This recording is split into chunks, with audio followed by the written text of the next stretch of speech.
Welcome to Three Count Commentaries. Now it's once again time for our February Q&A.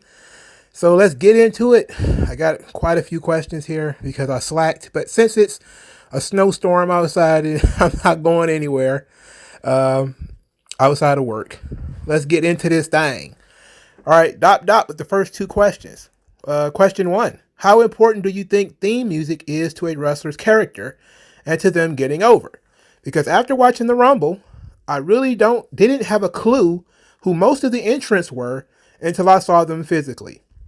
I think that it's not the music, it's when you pair the music with the wrestler for a long time. Now, yes, a lot of the themes today are generic as shit, but it would have been easily more recognizable if they had been using that music for a long time. Even if it's bad music, even if the music sucks, when you hear it for a long time and it's paired with a wrestler for a long time, then yeah. But I was one of those people too. I literally did not know Madcap Moss had his own theme song and was surprised to even hear it. So, I mean, there that go. But I definitely think as far as how important music is, I think I did a video about this before, but music is essential. Music is part of the character as far as I'm concerned. Generic music, generic wrestler. That's just kind of how I view things. The music should, one of my favorite things is when you look at the music for like Mick Foley, and it starts with that with the car skidding, and then it sounds like a car crash, and then you see a Mick Foley match, and it is a car crash. He's literally throwing himself all over the place. He's crashing through tables. He's falling off the top of the ladder. He's falling off the top of the cage. All this kind of stuff tells you about the character. So yes, the music is very important. I probably need to re-up that video or probably revamp it because we definitely need to have conversations about how important music is for the wrestlers, especially as they continuously change people's theme songs. So now it's a disconnect because you're not sure who the hell is coming out because they keep changing people's themes. Second question: Tony Khan seems like a real yes man. Do you think AEW needs a firmer hand at the top to stop these guys from indulging in their base instincts? For example, Mox and these death matches in GCW. Yes. Here's the issue though. The only way for Tony Khan to really get these guys is to let them do whatever they want. Because that's the major difference between AEW and WWE. WWE is so restrictive in what they can do. And some guys like Moxley are going to be like, look, if I can't do anything, well, shit, I might as well continue working in WWE. But if you let me do whatever I want, then, sure, I'll go do it. But it's been a couple of times where I think the death matches have kind of really hurt AEW because there was that time Jon Moxley had a staph infection because he was working in Independence. The alcoholism, that kind of stuff, which is tied to his death matches. I don't care what anybody says. That shit is tied to death matches because it's like death match culture. So I definitely think Tony Khan needs to have a firmer hand on telling these guys no. But if he gets too restrictive, guys are just not going to stop coming. So he has to at least be able to say certain guys can do whatever they want. All right, D-Mac. It says, do you view wrestling like a TV show or something else? It's generally understood that TV actors are portraying characters and those characters may have inherent personal flaws. In pro wrestling, it seems like fans generally have the same mindset, but only to a degree. In pro wrestling, you couldn't have a Vern Schillinger from the show Oz, like pro wrestling character. What do you think is the difference between people view pro wrestling compared to how people view other fictional productions on TV? I think when it comes to other fictional productions, everybody knows it's obviously fake and they're stuntmen and that kind of stuff. In wrestling, it's the wrestler's real personality, it's their real body doing real physical stunts. So people are looking at things different. Like you can have TV shows all day with people getting shot and people getting raped, and right before Raw comes on the air is Law and Order SVU. People have been shot on Law and Order SVU. People have been raped on Law and Order SVU. After Raw comes on, there's like shows like Chucky or La Femme Nikita where it's sex and it's violence and all this kind of stuff. You can't do none of that on WWE without people complaining. I think part of it is that wrestling is geared more towards children, specifically WWE is geared more towards children. I think that's one issue. But I think the secondary issue is that wrestling is supposed to be somewhat realistic, and there are certain things that you just can't get away with. You can't get away with some guy, Pillman pulling a gun on Austin. Because a lot of people will say, okay, he pulled the gun on Austin, why didn't he shoot him? And then if you shoot him, then what?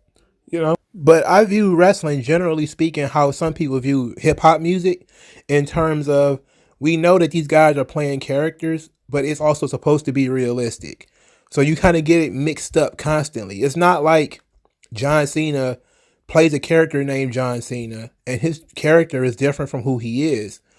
It's hard for people to detach that. It's different for Al Pacino, who is playing a character named Carlito in Carlito's Way. We know that he's not Al Pacino playing Al Pacino in a movie. And sometimes when weird stuff like that does happen, people still understand the concept of movies. In pro wrestling, because so many guys have used, their real names, Luthez, for instance, some guys may use different versions of their own names. It wasn't until, the guys always did stage names, but there's always been a difference between wrestling and other types of theater, where wrestling is accepted in terms of it's supposed to be like a sport. I Hate Anti-Smarts has 3 questions. What are your thoughts on Detroit urban survival training? I think that if you, again, it's one of those things where I wouldn't trust it. I do not trust a lot of the trainings. Get some official martial arts training if that's what you want to do. If you want to be able to survive out here in the streets, all you really need to know is, make sure that you can see, there's lights wherever you're going to go. Get a pistol or some type of weapon. And if they get the drop on you, they won. That's all you really need to know. If you ever get into a situation where you get into a fist fight, you gotta learn how to fight. So it's really that simple. All that other stuff, man, where you're trying to, pull a John Wick, you can get your head blown off. Have you ever been anywhere outside of your home state? Yes, I've been to Tennessee. I've been to North Carolina. I've been to Ohio. I was in Indiana for a short time. I was in Indiana for a government program I was in. I went to North Carolina to visit a friend. That was a unique experience. I went to Tennessee for a fraternity thing that I was involved with for a short time. We had a meeting in Tennessee, so that was fun. I've been to Windsor, Canada. Of course, most people who lived in Detroit have been to Windsor. I've been to, I think, Cincinnati. I've been to Cleveland, because Cleveland, well, it's not wherever. No, I've been to Cincinnati, Ohio, for a fraternity thing. I went to Toledo because I had family in Toledo, Ohio. And I've been to Cedar Point, which is in Ohio. I've been to New York. It was just kind of like a weekend thing for the trip to New York. Also went to New Jersey for a short time too. I got to walk the streets of Brooklyn. That was really fun. I could smell New Jersey from New York, which is absolutely disgusting and sad. And I know it was New Jersey because I was like, what is this stench? And then I got to New Jersey and I was like, oh shit, it's still here. So, I mean, that's just kind of how it was. I really like to spend more time on the Eastern Coast, like in New York and New Jersey. I really want to go to Chicago next. But I've been around. I want to go further west though. So that would have been fun too. What are your thoughts on the current Russian-Ukrainian crisis? Well, Russia has been threatening the Ukraine for several years. We already know this. They weren't going to do it under Trump because Trump would have dropped bombs on them. But I think that at the root of everything when it comes to American foreign politics is people think that war is good for the economy. So the economy is shit right now. They want to start another war. That's really what it boils down to. They think that, we can really rev the economy with another war. Because there's a saying in the anarchist and libertarian space that war is the health of the state. And yeah, I can see that's what they want. Should America go to war to protect the Ukraine? Probably not. It should be more of a shadow war than anything. We should help them fight off Russia, but I don't think we should have boots on the ground. I think if they want to buy weapons from us or we gift them weapons and they pay us back, I think that's fine. But if they want to, put American soldiers on the ground in Ukraine, fuck out of here. I don't want to do that. Alto Johnson, if you were to direct or create the DC cinematic universe, how would it be? Well, the only way for you to do it is to do it the way that Marvel did it. Because I think Marvel did the perfect thing in introducing all of the characters and linking the movies together.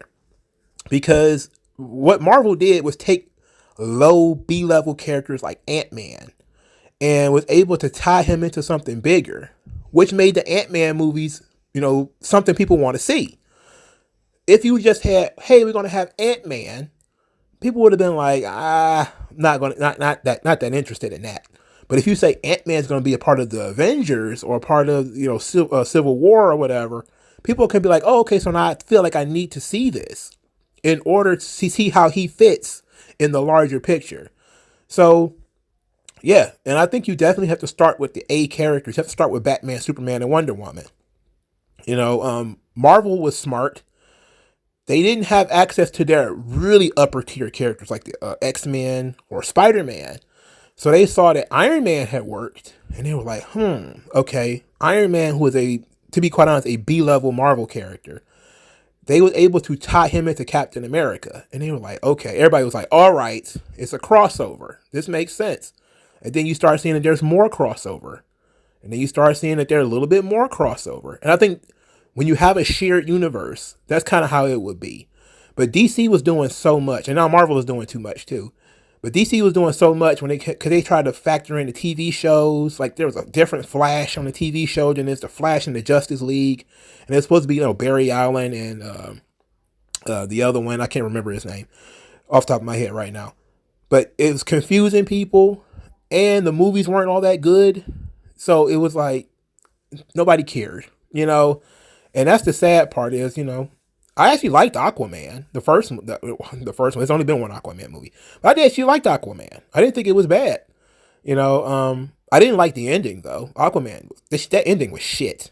It was shit because it destroyed the entire concept of the character by his mom still being alive. Spoilers, but that sucked. Random question: Dale Brown have you ever seen Dale Brown or any of the Vipers around the city? This was a question about D-Mac. No, I very rarely see anybody outside of the police doing anything. When you go downtown, though, there's a lot of private policing.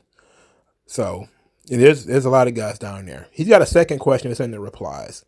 I wanted your opinion on the tweet that basically compared the size of wrestlers to the 80s to today. All right, here's the thing. I did a video on this. It was called Wrestling Following Hollywood.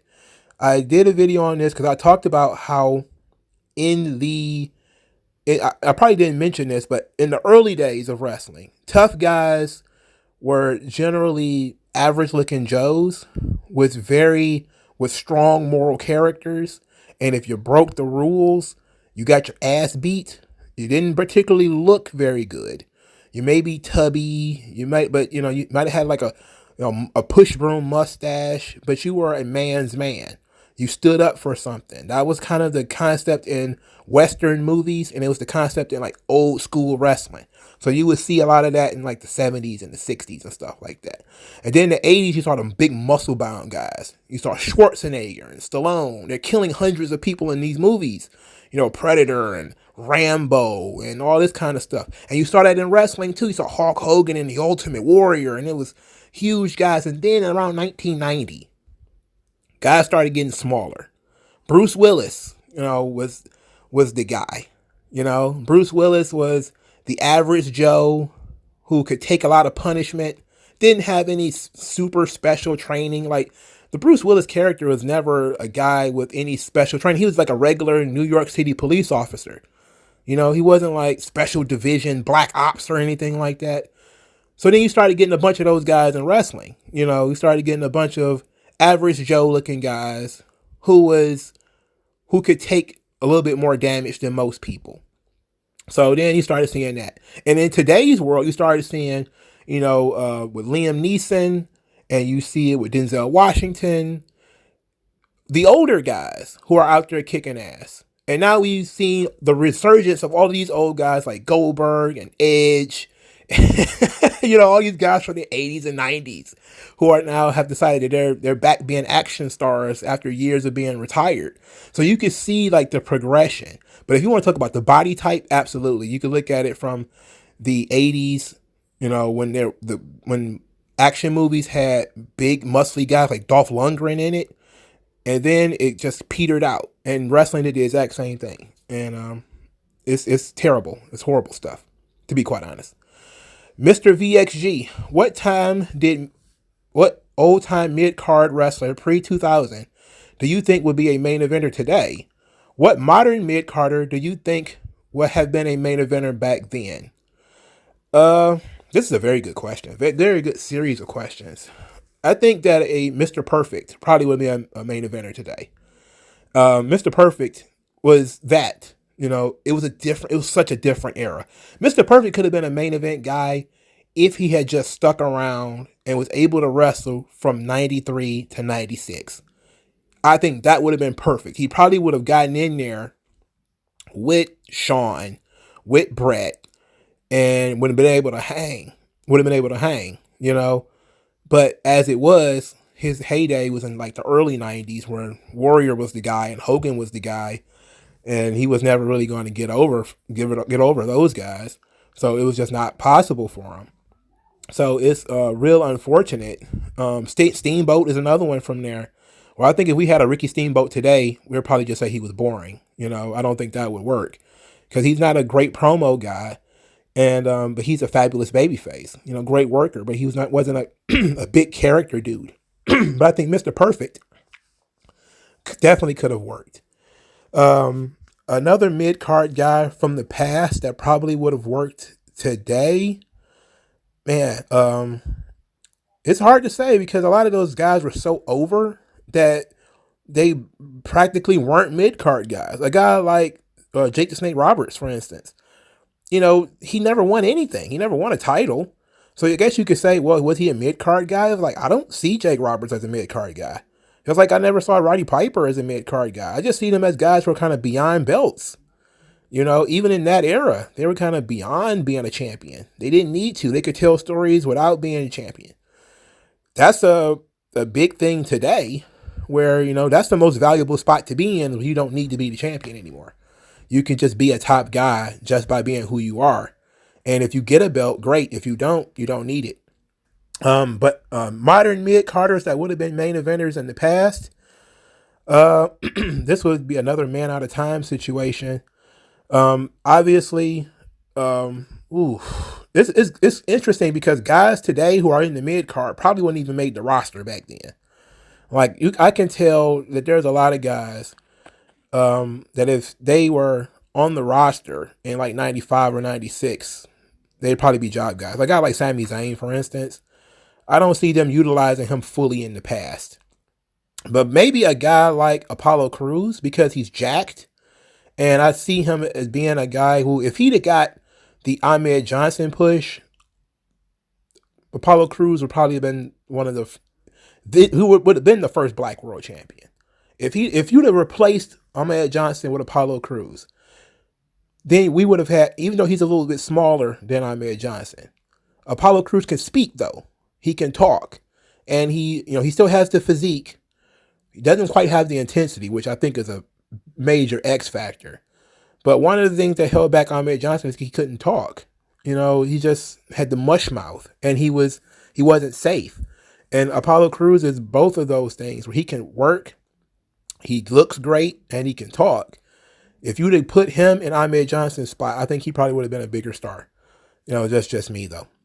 Another Alto Johnson question. What is the most underrated championship title, WWE championship title you wish to come back?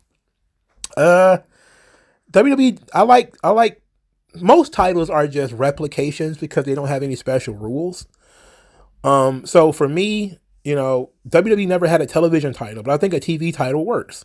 A belt that has a time limit. You have to beat the champion within a certain time limit. I like that idea. WWE has never utilized the television championship, so I can't say that. But the European title is just another version of the Intercontinental belt. The hardcore title, I hate it. We have that 24/7 thing. It's absolutely terrible. I don't think WWF ever had 6-man tag team titles either, so we can't talk about that. I would want them to better utilize the King of the Ring. I like the King of the Ring tournament. I wish they used it better. So that would be like one championship I think they could bring back. And but if you're talking about the look, I think the Undisputed title had a great look to it. I liked how that belt really was designed. The Winged Eagle, of course, is the classic of all classics. You know, the old school Intercontinental Championship. I don't see why they ever keep changing the Intercontinental title, because people only accept the belt that looks like the one Shawn and Brett had. Everybody hates every other type of Intercontinental Championship. So I think we should go back to the classic Intercontinental Championship as far as the design of it. So, and the tag team titles need to go away. I don't care what, they need to change the look of those tag team titles. Absolutely. DeAndre Dukes, what year in wrestling made you want to give up on it? Oh my Lord, brother. 1995 is the worst year in pro wrestling. It was bad in WCW and WWF. It was really bad, but I was 11, so I thought the shit was fine. I didn't think it was that bad. But looking back on it, it was really bad though. It was really bad. I stopped watching wrestling in like 99 though. And I think a lot of that had to do with cable. A lot of it had to do with me just kind of growing out of it. But since I came back into wrestling at 2005, I think I came back, 2004, 2005 when I came back watching wrestling. The recent years make it very difficult. Like 2017, 2018, I was kind of like, oof. And that's why I don't think that 2019, 2020, or 2021 has been that bad, because there have definitely been some rough times out there. You know, it's definitely been rough. But 95, if I was an adult in 1995, I probably would have stopped watching wrestling too. It just wasn't very good. Mr. VXG, he has another question. What does it mean when the Motor City Machine Guns point to the palm of their hand? Is it a Detroit thing? No, what it says is that the state of Michigan looks like a palm. So if you put your palm up against a mirror, that's how the shape of the state of Michigan, right? It's like a mitten. They call it the murder mitten. And when they point to their hand, they're pointing to where Detroit would be on the Michigan map. So that's basically all it is. I don't know why they do it. It's stupid. WG Phil, 5 matches you'd like to see in the Ray Showcase, and what's your favorite wrestling video game? I know what they have in the Rey Mysterio Showcase already, as far as at least 2 matches that they have already. I'm not a fan of the Kane match. I don't like that. But I really would have liked. It's just unfortunate that my favorite Rey Mysterio matches feature guys who are not there anymore, like CM Punk and Chris Jericho. I think they want to have the Benoit or the Eddie Guerrero tribute match with Shawn and Ray. That match deserves to be on there, because that match was phenomenal.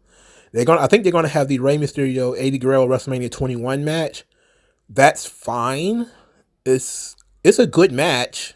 Is it my favorite Ray and Eddie match? Of course, the Halloween Havoc match is much better, but their WWF matches, I like their steel cage match a lot more than that too.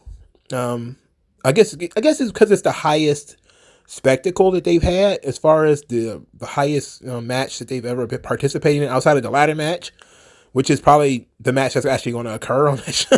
I wonder if they're going to actually put like literal Dominic Mysterio on like a crane or something like that over the game. My favorite wrestling game: WCW NWO Revenge or WrestleMania 2000. I am old enough to have played a lot of the wrestling games. I kind of fell off when they became 2K games, and I haven't really followed them that much. But when I was a teenager, I lived for wrestling games, because it was a chance for all of us to hang out together, and we really was not looking for opportunities to get into it. But we used to have a house full of folks for like in WCW NWO Revenge, and for WrestleMania 2000, the N64 games. Fantastic. The even at WWF Attitude was fun. The SmackDown Here Comes the Pain, one of my favorite games too. But easily WCW NWO Revenge and WrestleMania 2000. Those were my favorite wrestling games. if I was going to do like a retro, if I had like a gaming channel, that's really all I would play is like those old wrestling games. The new wrestling games, they look nice. I've never really played them. I played WWE 12, I think it was, or 13, or one of them. And that was like the last one I played. And you could tell how long ago that was. NPD. Did Triple H have a hand in Over the Edge Owen Hart incident? Considering the gimmick meant for Owen was given to Triple H, considering how Triple H was one of the perpetrators of the screw job, would there have been bad blood between Triple H and Owen Hart? No, I would not put Triple H responsible for the Owen Hart Over the Edge thing. Here's the thing that's been floating around forever. A lot of people have said that the Owen Hart, the game, was supposed to be for Owen Hart.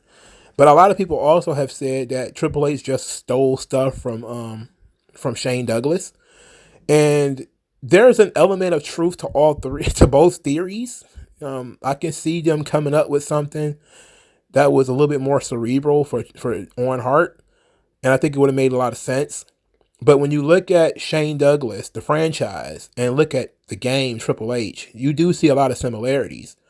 They put the difference, the main difference, of course, being that Triple H had Chyna and Shane Douglas had Francine.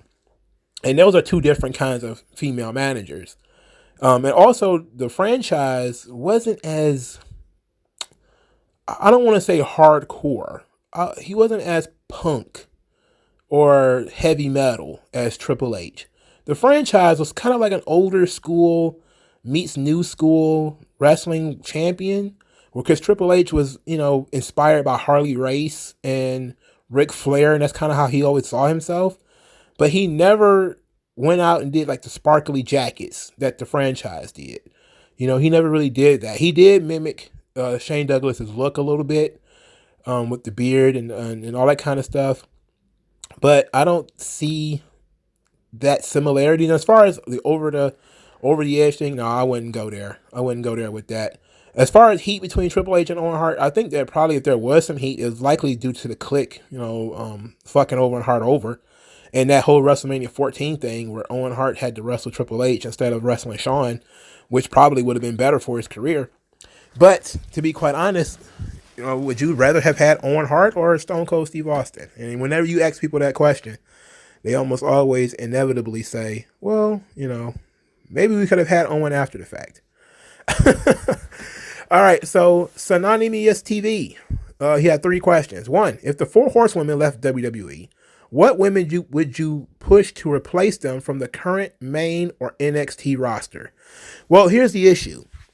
They made the 4 horsewomen so irreplaceable that you're almost automatically looking at a step down. And then the women, there's only 2 women within striking distance, well, 3 of the current 4 horsewomen: Asuka, Bianca Belair, and Rhea Ripley. As far as, they can regularly win over 1 or 2 of the 4 horsewomen, and, they can beat them, and it's not that big of a deal. If they all were to leave, let's say they all left, you're going to have a rough time, because Charlotte, Sasha, and Becky are pretty much irreplaceable. They're the core members of the women's division in WWE. And their women's division inevitably suffers when they don't have them on the roster because of the women. They don't push them. But if you want to say, all right, they're gone, injury, pregnancy, or whatever, you got Bianca, you got Rhea. You probably have to dig into the NXT roster after that, because maybe Raquel Gonzalez she's not the promo that they are, and that's a big issue. Maybe Mandy Rose, because she's been proven to be a pretty good promo. She's not as dynamic as the 4 horsewomen are. So that's another one where you kind of you're looking at the female roster, and you're saying to yourselves, not sure. Zelina Vega can cut hell of promo. She's just very small and not really believable. So you're asking a question that is, it's a great question, but I think they have made the 4 horsewomen irreplaceable. And any woman who could possibly have been on their level either didn't last or were forced out by whatever reason. So that's a hard question to answer. His second question was, out of all the NXT talent that has been released or left last year, whom do you think had the biggest upside? This is a great question. Out of everybody who is released, AQA, or Angela, I forget what his name was, Angela Q something. She was the black. She wrestled as Zeta Ramir in NXT. She was released because she had health issues, and WWE absolutely dropped the ball. Like there's tons of articles out there where she's not even mad about it. She's still fairly young, but she says that she was medically disqualified from coming to WWE. That's why she was released. And she's now gone back to reality of wrestling where she came from. She was trained by Booker T. She's really good, really energetic. You know, she had a huge upside. She had that really strange looking shooting star press that I think that scared the shit out of everybody. And that's just how she does the move, you know, but she's really good. I think she had a huge upside. I hate that they cut her. Maybe I keep, my fingers crossed that one day she's going to end up coming back before she gets too old, and she'd get a second opportunity. She was really good. As far as, but I can't think of anybody else either. Oh, to back up on your first question, Shotzi. Shotzi is a good one for the Four Horsewomen. She's not the promo. But Shotzi as a personality, she could be a secondary leader. I keep saying this, and it's kind of true, but Shotzi's style is so hard edged, and she'll bounce herself off the ground when she doesn't really care. She could be the female Jeff Hardy. WWE just have to get the fuck out the way and let her do her. And with the tank and the helmet and everything, let her be her. I get that they're trying to do something new with her, take her in a different direction. I get all that, but maybe we need to just let Shotzi be Shotzi, and we can have a different kind of star on that roster, and she could be very different from the Four Horsewomen. But she's still on the roster, so let's not talk about her too much. But another person who was released that I think had a big upside, Nick Camarado. Nick Camarado, I think, was released along with a big batch of releases like a year or so ago. He's currently in not NXT. He's currently in AEW, riding on the vine.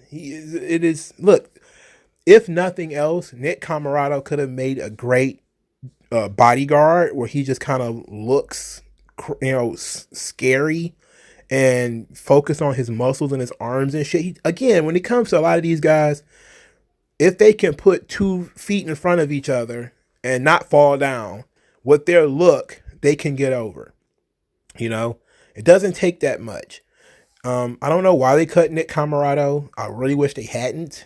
I feel like he had something. He looks like a physically imposing Hercules Hernandez type of guy.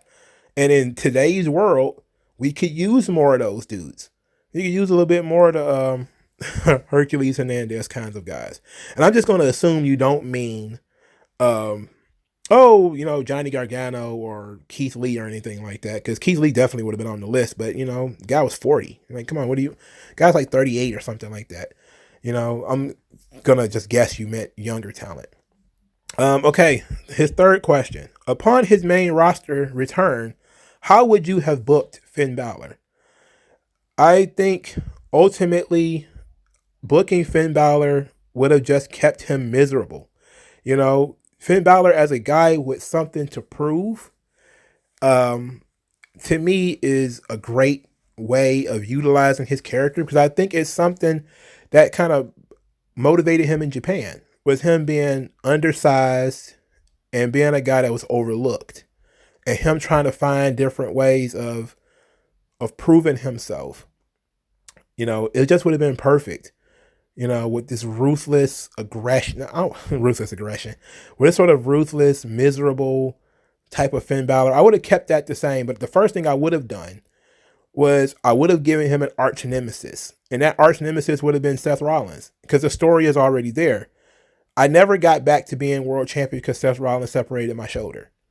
Seth Rollins effectively ended my career, and I've been fighting, scratching, and clawing to get back where I should have been. And it's all Seth Rollins' fault. And that would have been the first thing I would have done. It just would have been repeatedly Finn Balor beating the shit out of Seth Rollins. And that would have been the core story. The core wound for Finn Balor would have been absolutely, I should have been the Universal Champion. I got screwed out of, millions of dollars, tons of fans, a huge opportunity. All these things got robbed in 2016 when Seth Rollins destroyed my shoulder. And that would have been like, the nexus of a guy who just never gets over that. That if I hadn't had my shoulder broken, that would have been the whole thing. You never would have been champion, that kind of stuff. That would have been great. There's replies here. Somebody says Deonna Purrazzo. Deonna Purrazzo, as much as I like her, I don't see her as being somebody who I think WWE missed out on. I think Deonna Purrazzo on the Independence and Impact is perfect because she's a work rate girl, and WWE doesn't care about work rate. Mr. Dr. Dynamite Kid, can you please explain the GCW hype? I just don't get it. CZW has done the same thing forever and hasn't had as much hype. Well, part of it is the media machine around GCW. Also, they have a lot more, I think, of the old ECW spirit than CZW did. GCW is a wonderful mixture of hardcore wrestling, death matches, with older school talent, with younger talent, but they still don't do storylines, which makes it absolutely moot. It's frustrating that they very, very rarely do storylines. But when you look at ECW and you look how an ECW show is structured, a GCW show is structured almost the exact same way. There is at least one death match on the card, at least one.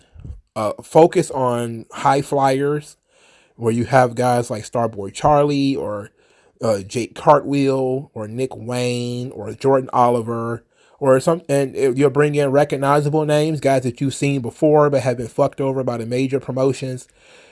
A guy like Leo Rush would go to GCW and bring attention to that brand, and that kind of thing. So it's not just death matches. Actually, GCW has started doing fewer death matches over time. They also have a magazine, Orange Crush, so that really helps because it penetrates the art world, and they bring in a lot of the artistic types.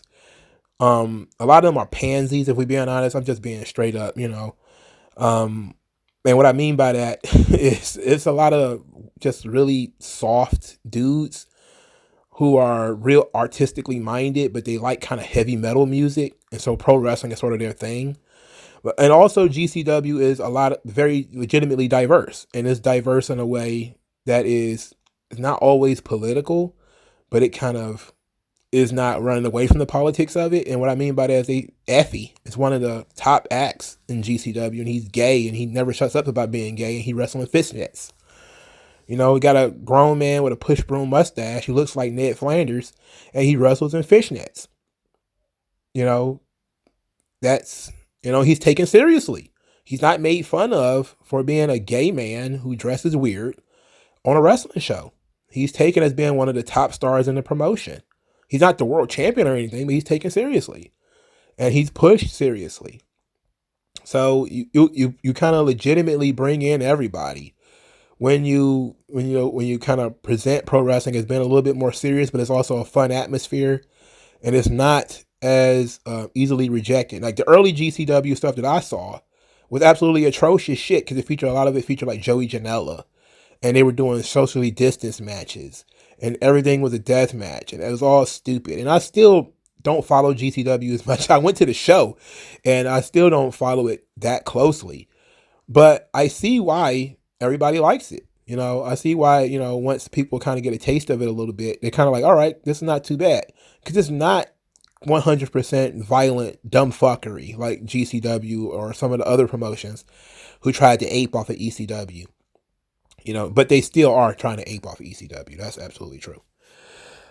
King Smart, how would a Ultimate Warrior versus Bill Goldberg match go?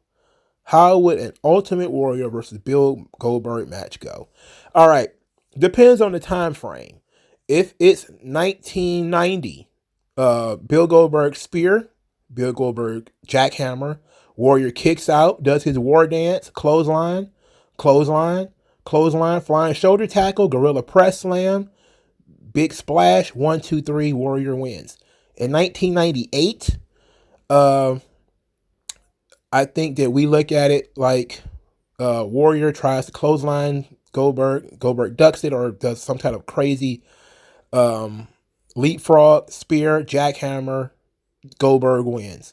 If we compare the two, like Madden 1990 Ultimate Warrior versus 1998 Bill Goldberg, I think that they collide in a way that just makes everything around them, break like glass, like Dragon Ball battle, where the Rocky Mountains are crumbling and the ground beneath their feet are cracking and splitting open. I just think it depends on what era we're looking at. If I was to book it, I would be very difficult to do so, because you're talking about two guys with two massive egos. Goldberg wouldn't have wanted to do the job. Warrior wouldn't have wanted to do the job. So you probably wouldn't even book it, because both of them would probably be at loggerheads about it. And they both also need somebody to lead them around. So I probably wouldn't even book the match. It's a tantalizing match, though, as far as what could have been if they had crossed paths at the right time and wanted to do business. That could have been tremendous. I probably would have, if I was to do it, I would have booked it in a way where neither one of them lost. It'd have been like a referee stoppage or something like that, where they both get destroyed outside the ring and neither one of them can answer the count of 10. So nobody had to do a job. Otherwise, you'd be arguing with both of them about doing jobs. King Smart, second question. Name 5 of the worst professional wrestlers in your opinion. 5 of the worst. Great Khali is on the list. Giant Gonzalez is on the list. They're awful. And they're just awful because they're just so awkward, and they're just really, really bad. James Ellsworth is pretty bad too. He has a terrible look, a terrible body type. WWE pushed him as a freak for a reason. He's one of their many freaks. I don't understand what the big deal was for him, even though I did understand the underdog nature of that character. It's very hard for me to say who is the worst, because there are so many people who are so bad. You could look at some of the independent shows, man, and some of these guys are just a train wreck. But I'll never remember who their names are. But I think the biggest names are definitely Giant Gonzalez and Great Khali. It's just, they're useless. That Rob Terry dude in TNA, he was awful. So was who was the Batista looking guy? Mason Ryan, who was in Nexus. He was awful too. Those guys were big, muscular dudes, but they couldn't walk and chew gum at the same time. Maybe I think WWE probably gave up on Mason Ryan a little too fast, but he was awful. Ryback was also awful. They tried to turn Ryback into a work rate guy, which no, that was never his strong suit. Whatever. Let's see. His third question. What rookie do you see as a breakout star in 2022, as well as a future champion, male and female? WWE really wants a lot out of Cora Jade. They're pushing Cora Jade pretty heavy. Even though she didn't beat Raquel Gonzalez, just the fact that she was hanging in there, and she has pretty much the A story going into the Women's Dusty Cup, which has not started yet. They really want a lot from her. I can tell they want a lot from Tiffany Stratton too. I think that mostly they'll probably get what they want out of Tiffany Stratton because she's big and she's muscular and she's athletic. So I'm going to go with Tiffany Stratton with a B on Cora Jade. I can see those two. If they change Nikita Lyons to Big Booty Nunchuck Girl, and they allow her to get over, and not Tony Storm her about, putting her in Charlotte's shadow or something like that, it could work. The men is a little bit harder because Ridge Holland has a lot of potential. Who knows how long it will take for him to get it and get over on his own. Braun, of course, that's an easy one. But I don't even know if somebody like Ridge Holland would be considered a rookie. I would look at some of the people who who have debuted on NXT within the last year. So Tony D'Angelo, I definitely see him. I said it before, like I think him as a Razor Ramon kind of character. And to back up, I think Razor Ramon probably could have been a main eventer today. You know, Scott Hall as Razor Ramon would have been tremendous. And I think Tony D'Angelo has got it. Is he going to be a perennial main event guy? Like he's going to main event multiple WrestleManias? Probably not. I think that's more of the Brian Breaker stage. He's probably main event multiple WrestleManias. But Tony D'Angelo is like a real top heel. Yeah, I can see that. I can see him being that. Maybe Trick Williams and Carmelo Hayes too. As far as being guys who are perennial Intercontinental champions, top level guys. Yeah, for sure. So the girls are going to have it tough. I can tell you that because most of the 4 horsewomen ain't ready to get out the way yet. Ultimate Wrestling fan TJ, who are your top 5 best tag teams of all time and why? Number 1 with a bullet, the Road fucking Warriors. Why? Because they're the fucking Road Warriors. That's why. They snack on danger and they dine on death. They're guys who completely, absolutely reinvented tag team wrestling. They were not work rate dudes, but they would look at them, the big muscular dudes, but they changed the definition of what a big tough guy was. When you look at big tough guys before really the Road Warriors, they were dudes who looked like Dick the Bruiser, pot-bellied, tough guys who chewed on cigars and that kind of stuff. Those were kind of like the tough guys. And then you see gigantic muscular bodybuilders and they're picking up these pot-bellied dads and throwing them all over the place. You're like, holy shit, these guys fucking rule. Like these guys are great. They're no-selling their offense and everything. Like this shit is great, bro. This shit's great. 2, the Rock and Roll Express. The Rock and Roll Express because they also reinvented tag team wrestling. If you've never watched a Rock and Roll Express match, shame on you. The Rock and Roll Express is tremendous. Great technical ability. They kind of really was like tag team specialists, which people used to say was a bad thing. And then the Rock and Roll Express made it a good thing. They became, one of the top main event acts in the territory era. It sucked that we never really got the Rock and Roll Express as the Rock and Roll Express in the WWF. I think definitely Vince could have. He didn't really care about tag team wrestling, but if he'd have let the Rock and Roll Express run with like the Hart Foundation or the Bulldogs, oh my goodness, woo, that stuff could have been special. Speaking of which, the Hart Foundation and the British Bulldogs are 2 of my favorite tag teams of all time. The Hart Foundation, a great mixture of technical skill with Brett and power with the Anvil. It was a little low on the charisma scale, but the Anvil had all the personality. The Bulldogs, great, absolutely technical, strong, really awesome guys. And for my 5th favorite tag team of all time, I don't know. That one's hard. It would be easy for me to say like, the Midnight Express, but the Midnight Express is. Also like the Fantastics. Also really like them too. Also love the Eliminators, Cronus and Saturn. Tremendous. I was also a big fan of the New Age Outlaws. I couldn't tell you a New Age Outlaws match because it was all about personality. The Hardy Boys, Edge and Christian, the Dudleys. Oh man, it's hard to pick one who would go into that 5th spot, but it's fairly easy for me to say. Demolition is another one that was pretty good as far as tag teams. It's easy for me to say the Road Warriors, the Rock and Roll Express, the Hart Foundation, and the British Bulldogs. The Rockers, of course, would have been on that list, but there are so many teams that could be number 5. It's hard to pick one that would go on that number 5 chart. The Briscoes are very good. I love them. FTR, believe it or not, are that good that they should be in the conversation.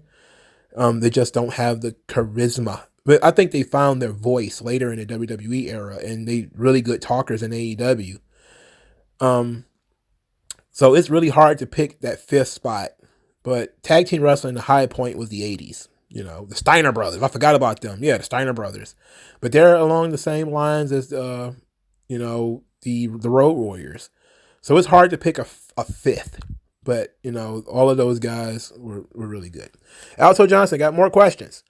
One, do you watch any 90s low-rated films that were so bad but entertaining as fuck? I think a lot of the Spike Lee movies are like that. A lot of them are poorly acted, but they're entertaining. So I really enjoyed, Jungle Fever. I love Jungle Fever. If you've never seen Jungle Fever, prepare to laugh your ass off. All the characters in Jungle Fever are named like NXT wrestlers. There's a guy named Samuel L. Jackson plays Gator, who is a crackhead. That movie made me such a fan of Samuel L. Jackson. I will watch anything with him in it. I swear to God. Wesley Snipes, his character is named Flipper Purify. The good Reverend Doctor is the father. Jesus Christ. A lot of Spike Lee movies were low budget, but they were really entertaining films. Crooklyn is another one. I love Crooklyn. I don't love it as much as I love other Spike Lee movies like Clockers, which I think is fantastic. Of course, Malcolm X, but I like that Spike Lee used to take his films and build it around some part of black culture. I used to love that, but a lot of them were like act because Spike Lee can't act, so a lot of the acting in those films were like really bad. All right, his second question: what 5 comic book writers or artists today you wish retired, replaced, and gone from the industry? It's hard to pick 5, but I think if you look at anybody who kind of made their debut within the last 4 or 5 years, Vita Ayala is really bad. Mariko Tamaki is really bad. I would never read anything with Vita Ayala wrote or Mariko Tamaki. They're just awful. They're awful, awful, awful people. As far as, especially, I'm just saying as writers, they're really bad. It's hard to pick them though, because they keep adding people every couple of weeks and they're really bad. Ta-Nehisi Coates. I liked his Black Panther in space. I didn't think that was too bad. But his Captain America is one of the worst things I've ever read. And I read the first 5 issues of that book. I'm glad I didn't get to the point where he almost basically replaced Captain America with Sharon Carter. I quit the book before that. But the first 5 issues of Captain America were kind of bland and whack. And then I think I bootlegged some of the later issues, and they were some of the biggest horse shits I ever read, and it was awful, awful stuff. Which WWE NIL college athlete have you seen in the photo that has potential? Without seeing them in the ring and seeing them cut promos and stuff like that, it's hard to tell. So I'm not going to judge them based off of pictures. I want to know, how they look after doing some time in training and cutting promos and stuff. 4th question. If you were to run your own indie promotion or wrestling school, how would you book it? It would have to be like a traditional promotion where you can't sign anybody under any contract, because I would guess it would be small. I'll probably be running in the city that I live in, so probably Detroit. So you're looking at Detroit and parts of Ohio, maybe parts of Indiana, and big shows in Detroit and Chicago. And it'd have to be some area where it's going to be very difficult to build storylines, which is what I care about. You would have to give me $100 million in order to run the promotion the way I wanted to run it. Otherwise, it looked just kind of like GCW a little bit. Number 5, have you ever encountered any black person who has ever told you, why do you hate the idea of black people having their own? When I used to deal with people in the Boyce Watkins space, they used to get into that whole, you think the white man's ice is colder. I'm like, look, I don't want to hear that horse shit. That Claude Anderson bullshit. Here's the reason why it's bullshit. Because those people kind of need a black person to be trapped in order to, they think black capitalism is Jim Crow. It's like, well, people didn't have a choice in Jim Crow.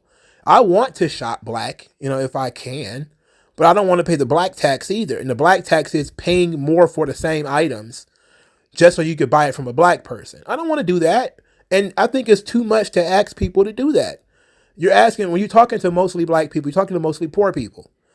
So if you don't have the money and you're saying normalize shopping in black businesses, I'm like, yeah, well, Maybe you ought to give people a price deduction for being black and shopping black. Well, I don't want to do that. I'm running a business. Like, yeah, if you're running a business, you're in business. That means you're competing with everybody else in business. And if I can get peanut butter cheaper from the Asians, I owe it to myself and my family to get peanut butter cheaper from the fucking Asians instead of paying, even if it's just 20 cents more, to buy it from somebody black. Who knows what, if 20 cents over a long period of time add the fuck up, you know? So I used to get into those debates all the time with these people about, you think the white man's ice is colder. Never believed that whatsoever. I just don't believe that black people should be handcuffed to shopping at black businesses.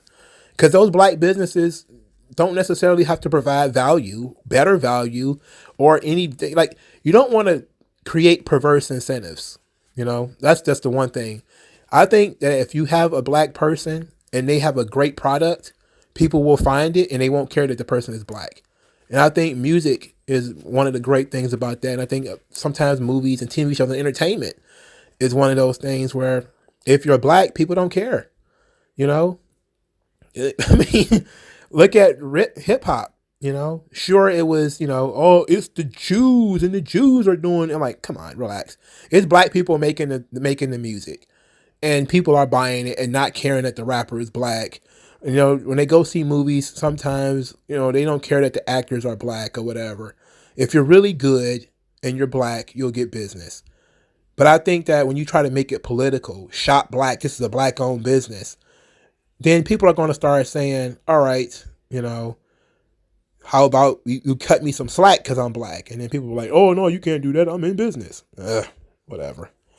Dickheads. Mr. VXG. Since the name change outrage is a thing now, what is your favorite before they were famous gimmick?